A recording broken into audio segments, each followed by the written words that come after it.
Fala fiel, beleza? Bem-vindos mais uma vez ao canal Analista Corintiano.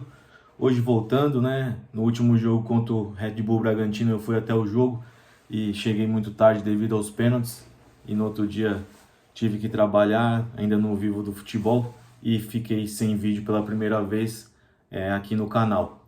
E hoje a gente vai analisar Fortaleza e Corinthians, que jogaram no Castelão para 51 mil pessoas, e mais uma derrota do Timão. No Campeonato Brasileiro, a nossa situação segue muito dura, muito crítica, a realidade é dura e o Corinthians, mais uma vez, teve oportunidades jogando fora.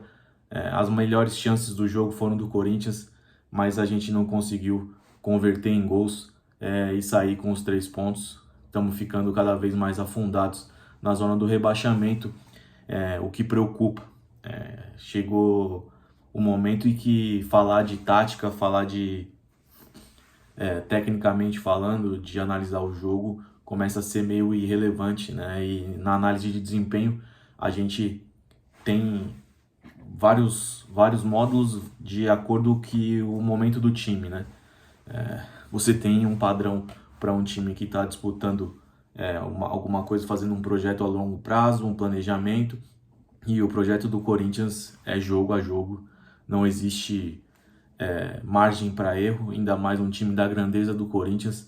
Tem que ser o planejamento jogo a jogo, não tem mais escapatória de tentar criar um padrão, não. Vai ter que ser na alma, no peso da camisa,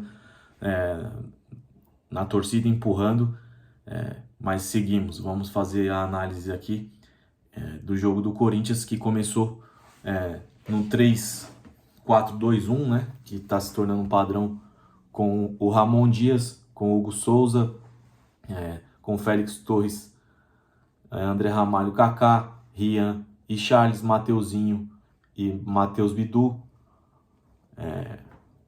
Garro, Thales Magno e Pedro Raul. O Rodrigo Garro jogou bem como um segundo atacante aqui, e o pouquinho que jogou o Thales Magno também, do jeito que estava jogando, procurando fazer triangulações, e o Garro bem infiltrado, bem perto do gol, jogou. O Corinthians começou com os alas bem infiltrados aqui, o Bidu e o Mateuzinho, bem espetados. Gostei do começo do jogo do Corinthians, mas com 5 minutos o Thales Magno deslocou o ombro e foi substituído pelo Coronado.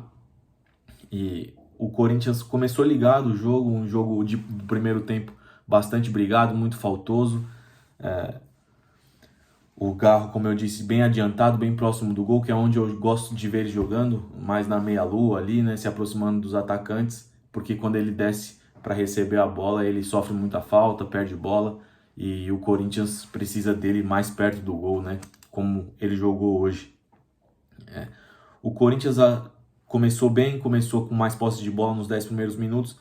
Depois, lá para os 20 minutos, o Corinthians começou a ficar muito inseguro na saída de bola, com o Rian principalmente, né, perdendo bola ali, o Charles com muito toque para trás, para o lado, sem passe de quebra de linhas. E o Fortaleza entendeu isso, adiantou um pouco a marcação e começou a incomodar um pouco a saída de bola do Corinthians, que é o ponto fraco, além do ataque, né, que a gente vai falar mais para frente.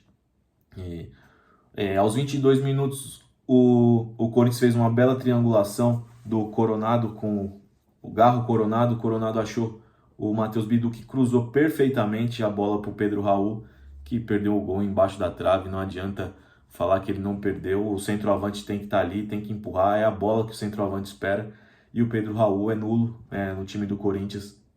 Ele não segura como pivô, ele não faz gol, ele não tem velocidade, ele é nulo. Eu não entendi por que o Pedro Raul... O Corinthians joga pelo contra-ataque, né? O esquema do Corinthians com 3 zagueiros, quando ele joga assim, é pelo contra-ataque. E se o Yuri Alberto não tinha condição de jogar 90 minutos, é o Giovani. O Giovani, no jogo contra o Bragantino, no primeiro tempo, que eu tive na arena no meio da semana, ele sustenta, ele dá velocidade. Quando ele saiu no segundo tempo, o Corinthians perdeu muito, caiu muito. O Giovani tinha que ser titular. Eu não entendo um time jogar por uma bola no contra-ataque e jogar com o Pedro Raul. É um erro gritante do Ramon Dias, que eu não entendo, mas são opções, ele é o treinador, e vamos ver na coletiva aí o que ele fala sobre o Pedro Raul mais tarde. E as melhores chances, como eu disse, o Corinthians com a linha de 3 cede muito pouca chance pro adversário, né? Tava bem compactado, marcava no bloco médio-baixo, só apertava a marcação quando o Fortaleza passava do meio de campo e o Corinthians apertava bem. Mas o primeiro tempo foi um jogo bastante feio, tirando essa chance do Pedro Raul que foi clara. O Corinthians também e o Fortaleza não criaram, foi um jogo muito brigado, de faltas. E eu até anotei aqui que o Corinthians se defende bem, é um time competitivo, mas ainda peca com a bola, né? Principalmente na saída, poucos passes em progressão, passes quebrando linhas, não tem. E quando chegamos no ataque, a gente tem o Pedro Raul, que não faz sentido ser titular em um time que joga no contra-ataque. Como eu acabei de dizer, foi o que eu tinha anotado no decorrer do jogo. No segundo tempo, o Corinthians fez a troca, né? Saiu o Rian, entrou o Ranielli, o Pedro Raul pelo Yuri Alberto e o Félix Torres pelo Romero. Aí ele abriu mão da linha de 3, voltou a jogar só com 2 zagueiros, Kaká e André Ramalho, o Ranielli na frente da zaga, Mateuzinho e Bidu. O Mateuzinho segurando muito mais, o Bidu até subia um pouco mais. E aqui, Garro e Yuri como ponto esquerdo, o Garro virou como se fosse um falso 9, o Romero na direita e o Coronado atrás do Garro, né? Foi assim que o Corinthians ficou com o Charles como um segundo volante, Ranielli, Charles, o Coronado atrás do Garro, Yuri Alberto e Romero. Foi aí que ele mudou para o segundo tempo. O Corinthians começou até bem o segundo tempo, o Charles deu um passe aos 3 minutos que deixou o Yuri na cara do gol, o Yuri se enrola, é impressionante como o Yuri se enrola com a bola nessas jogadas mano a mano. E aí, a partir daí, foi um empilhamento de chances perdidas do Corinthians, né? O Corinthians melhorou, abrindo mão dos 3 zagueiros. Aos 14 minutos, o Garra achou o Bidu, que estava impedido, mas também perderia o gol no mano a mano, cara a cara. As melhores chances sempre seguindo do Corinthians, contra-ataques do Garra achando o Yuri errando, chutando e ganhando escanteio. Aos 28 minutos, o Garro também deixou o Coronado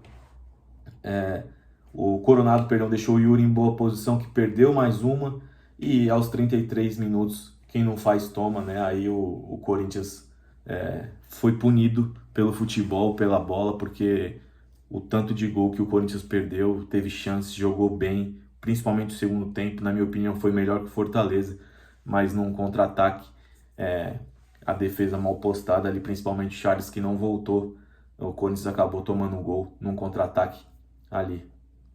E uma bola, como se diz, vadia, né, na linguagem do futebol, sobrou pro Pikachu fazer o gol. E não tem muito o que falar, principalmente desse resultado, porque o empate já era ruim para nós, ainda mais diante do jogo, do que se fez o jogo para o Corinthians, né? O Corinthians merecia fazer gols, ganhar o jogo, como merecia contra o Atlético Mineiro fora de casa. O Corinthians faz bons jogos fora de casa, mas peca na chance, peca na finalização. Não tem mais tempo de precisamos trazer. Não, a gente, se chegar, alguém chegou, estão chegando 2, né? O volante Joseph Martinez e o centroavante espanhol, mas é querer demais que eles se encaixem logo e já mudem o Corinthians da água para o vinho. Cada jogo a situação vem se ficando mais feia para o Corinthians e não há resultados que não seja a vitória que interessem o Corinthians.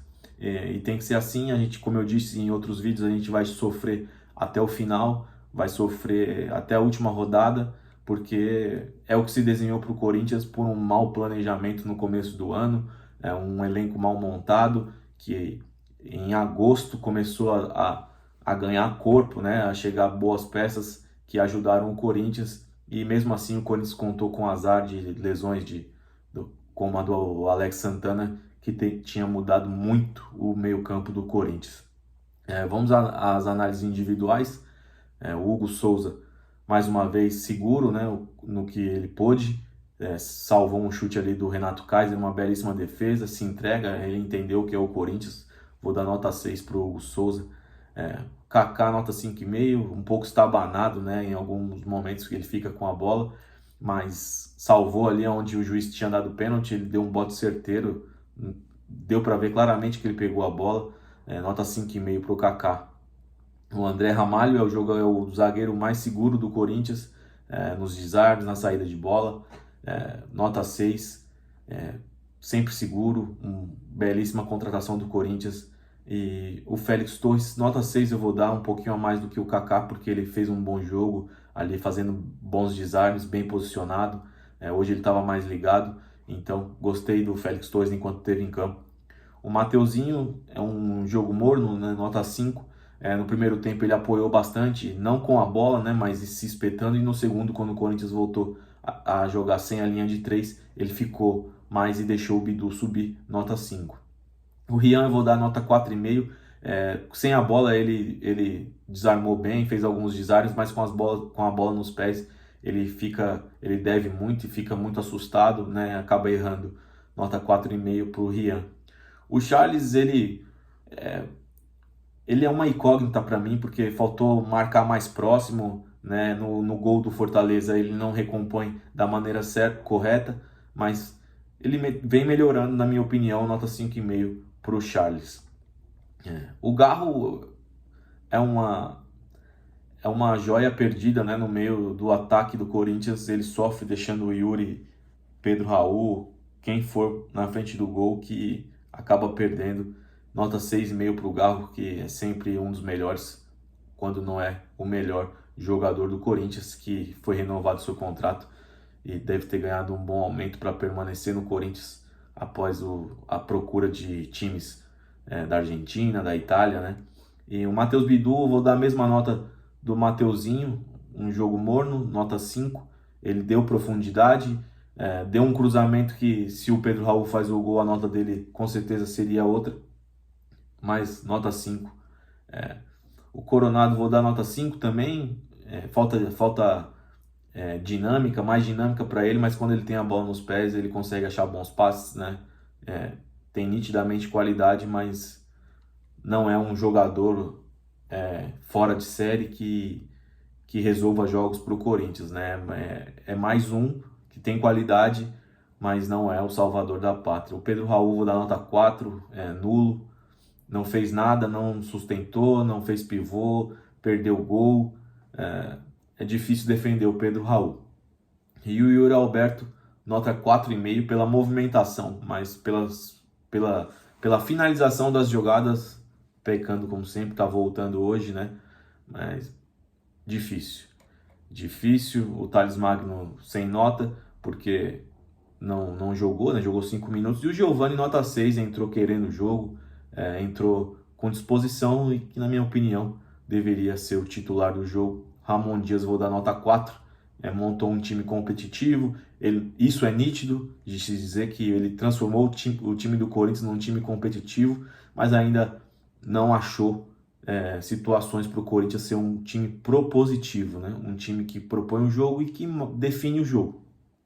O Corinthians não é isso, fica devendo muito nesse aspecto, então a nossa situação é grave. É difícil manter a cabeça no lugar para fazer o vídeo, para falar depois de uma derrota como essa, mas a gente segue e vai seguir acreditando até o final. Estamos chegando aí a 1.000 inscritos. Eu peço, por favor, que vocês compartilhem aí com os corintianos, que vocês que gostam do canal, deixem um comentário, nem que seja um Vai Corinthians, para o vídeo ser divulgado para mais pessoas e a gente continuar crescendo, tá bom? Tamo junto, fiel. Vai Corinthians e até a próxima, até o próximo jogo. É nóis.